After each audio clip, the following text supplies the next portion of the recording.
Mr. Chairman, members of the council, good evening to all. My name is Barry Glick, owner of the building of 124 4th Street, which houses Kokopellis, a business that I co-own with my son Joseph. I thank you for the opportunity to make this public statement to you, as this will allow me to provide you with information about our business, details of the incident that occurred on Saturday morning, January 25th, and some general statements presenting underlying factors that may be contributing causes to the problems we now face. As background to the incident, please allow me to enter information into the record that has great relevance. We opened Kokopellis on December 9th, 2011. My son came to me several months before with a vision to open a nightclub and pub with a VIP lounge that would serve the community. Joseph has been a successful disc jockey since he was 15 years old and has played the typical parties, weddings, confirmations, retirements, and also has major account corporations DJing their holiday parties since 2000. On the other hand, I have no nightclub or bar experience, and the news has already been reporting on my background. Kokopellis' business plan is a simple one: to provide patrons with a venue where they can come, have fun, and dance in a safe and secure environment.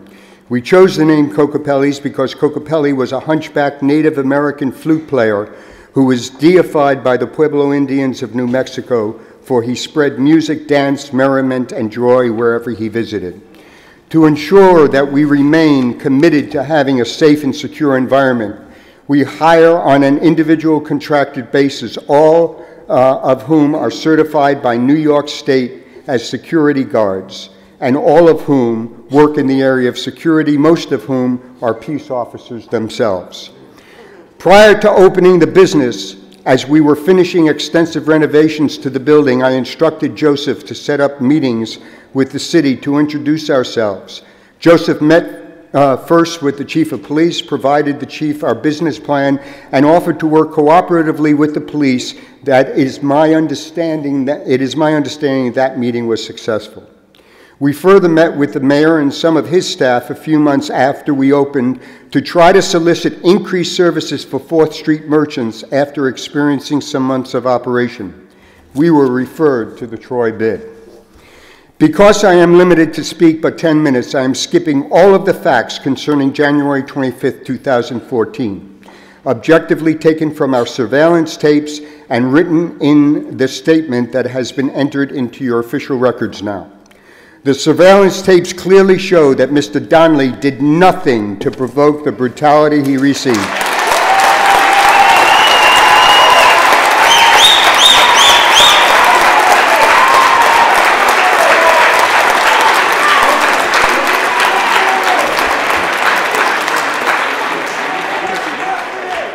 However, the tapes also show other patrons being hit with nightsticks by the police in the building during and after the initial assault on Mr. Donnelly.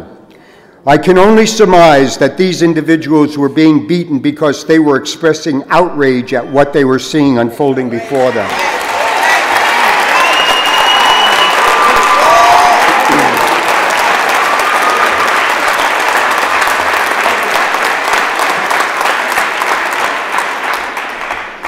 Once the building was empty, the police were screaming for our bar license and other documents. My son stated to me that the police are taking our liquor license. I asked my son if they could do that. He said, "I don't know, Dad, ask him," and pointed to the sergeant who was standing at our entrance. I approached the officer and stated to the officer, "Excuse me, my son tells me that you are taking our liquor license. Why are you doing that?" The officer looked up at me and stated, "Who the hell are you?"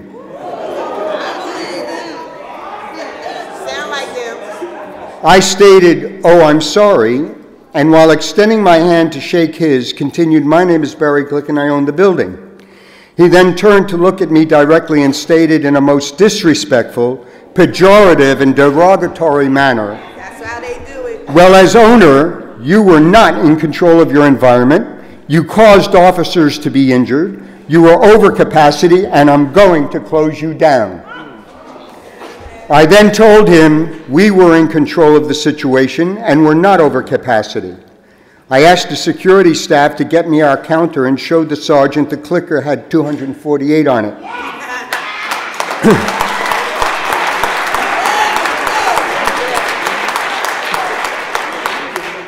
He stated, "Don't show me that. Anyone can put a number on a clicker." I ended the conversation because it became apparent to me that at the time that this officer had no intention to collect data, and the behavior clearly indicated an inability to be objective in his investigation. In my opinion, it appeared as if he had already made up his mind what he was going to do and what he was going to report.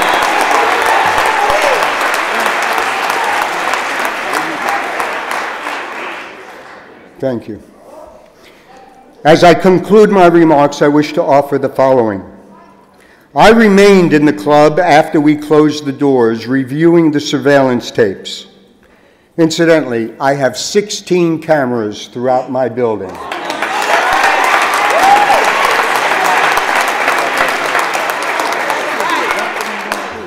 It became very clear that we were in control of our situation, and there was no violence in our club even after we closed the party down and our staff was assaulted, until and only when police entered the building.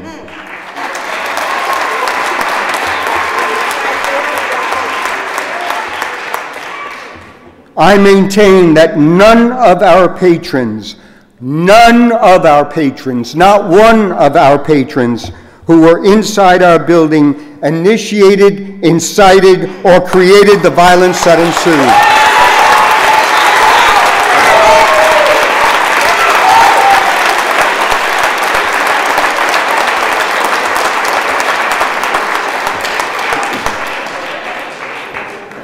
The tapes speak for themselves as to who created this unfortunate incident.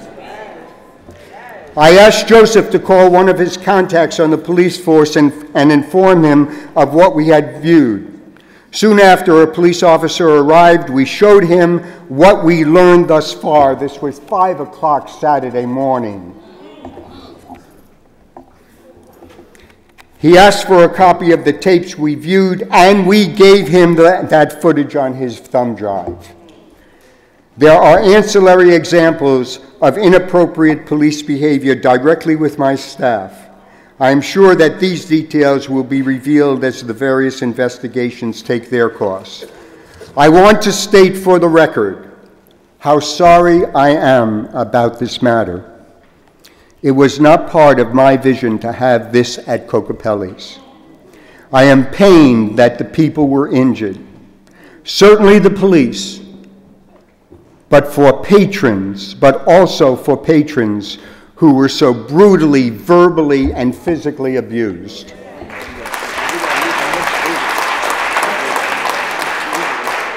I want to enter for the record some additional thoughts and opinions. I will not rush to judgment, for a comprehensive investigation will conclude what happened. The facts as examined will reveal the police did enter my building aggressively, not presenting themselves as a force to diffuse a potentially difficult situation. Rather, they entered the building screaming and using profanity.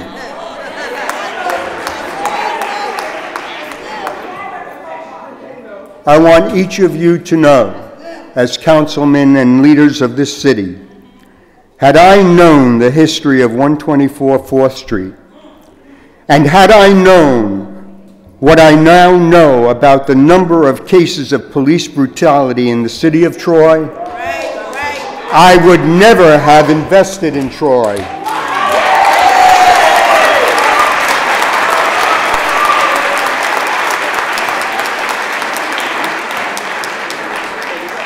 I'm going to speak candidly, and perhaps you may not like to hear my observations or opinion. The fact is, ladies and gentlemen, the city of Troy has demonstrated that it is not a very welcoming place.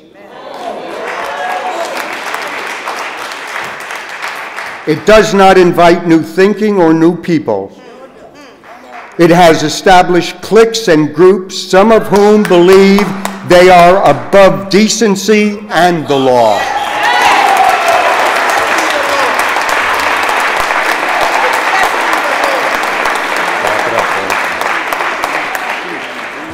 In my heart of hearts, I believe that a majority of the Troy police are good people who want to administer their mandate and provide safety to the community and its citizens. I want to repeat what I've just said, and the following statements I hope that the mayor, the police commissioner, and the chief of police listen very carefully. In my heart of hearts, I believe that a majority of the Troy police are good people who want to administer their mandate and provide safety to the community and its citizens. However, there are always some who abuse their authority and do not show the core values that are part of every peace officer's credo to perform their duties with integrity. What I witnessed January 25th was a despicable, shameful, and wicked administration of justice.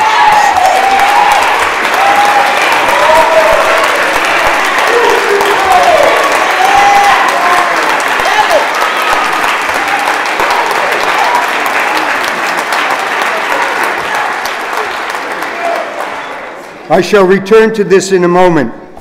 At this point, I want to introduce another perspective that may be an underlying factor and an insidious cause for the circumstances we now face.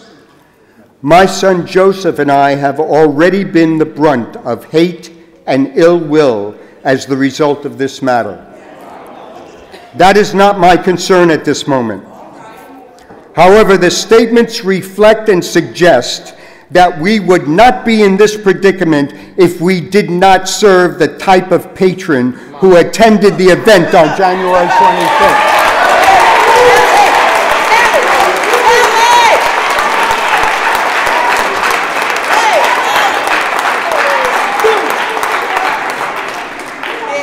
Mr. Chairman, let me be crystal clear on this issue. We serve patrons and the community, all of the community.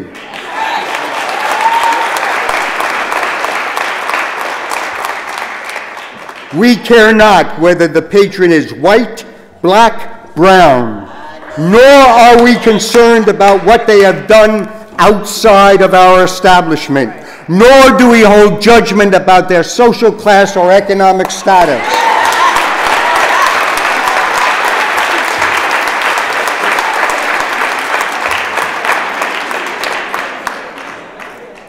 We are concerned that our establishment provides a social environment where members of the community can come and enjoy themselves as long as our rules are respected and upheld. I don't know Mr. Donnelly.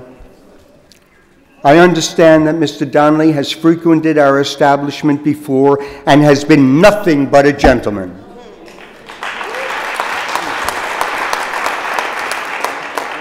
I have since learned that Mr. Donnelly has 2 jobs, is looking for a 3rd, so he can marry his girlfriend, who is a teacher in our public schools.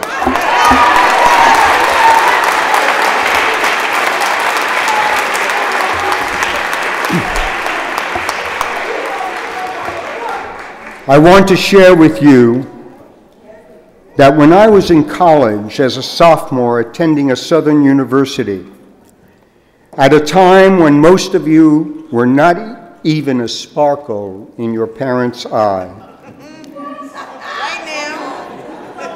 I participated in the civil rights movement and joined the Peace Riders in Mississippi in registering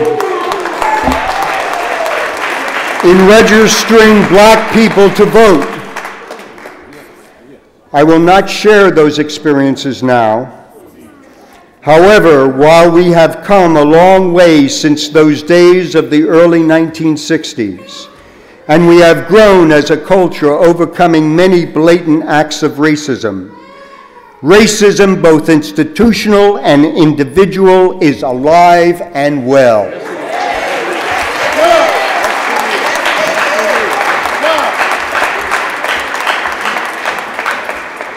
As the city of Troy looks at this issue, I urge each of you to just read the comments on Facebook and other social media related to this incident and listen. By God, listen to your own citizens who are the brunt of Troy's discrimination and prejudice practices. The police entered my building looking for a fight.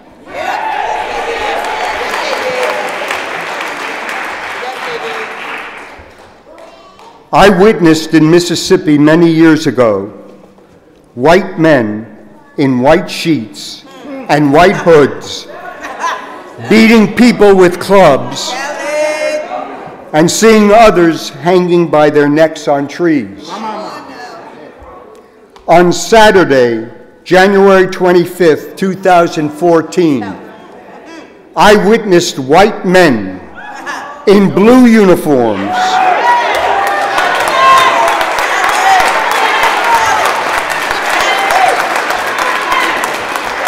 beating black people with clubs.